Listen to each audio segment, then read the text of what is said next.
Is the advice of a mother-in-law helpful? Good morning, everybody. Today is Sunday, the 2nd of June 2024. My name is Reverend David Ibiayo, and these are my thoughts. Her mother-in-law wasn't feeling comfortable in the home of her son, and she could notice the unhappiness on the face of her daughter-in-law. She had been living with them for over a month, as she had come to spend a 2-month holiday with them. On one evening, she summoned the courage to speak to her son about his wife. She then told him that she wasn't happy with his wife looking unhappy and that he had to do something about it. Her son then responded, "What do you mean, Mom?" She then went on to say the following to him: "I am surprised that you don't know boundaries. Do you remember what you did at the dinner table 3 weeks ago? A call came through while we were all having dinner and you answered it. It turned out it was a colleague of yours at work, and you were passing her compliments on the red dress she wore on the day. And you even went on to ask her to call you on video call in the morning so that you can see what she was going to wear for the board meeting the next day.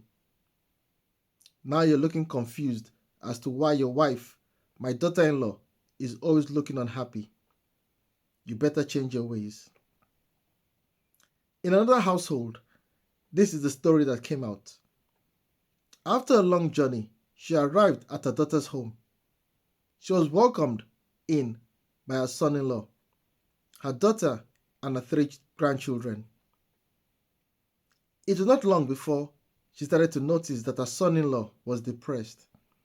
After a few weeks, she then called her daughter and asked her, "Do you know that your husband is depressed?" Her daughter then responded, "He is a man. He should be able to handle himself. Can't you see he's a privileged man? He doesn't pay the rent. I take care of the school fees of the children. I give him a generous monthly allowance. I pay for our holidays. In fact, I pay for everything. All he does is the cleaning of the house and preparing the meals. As you can see, my work schedule is hectic, and I need my job to keep the family happy." Her mother then responded, "With the way you are going, you may not have a husband again. I beg you, my daughter, please reconsider your attitude towards your home and your husband."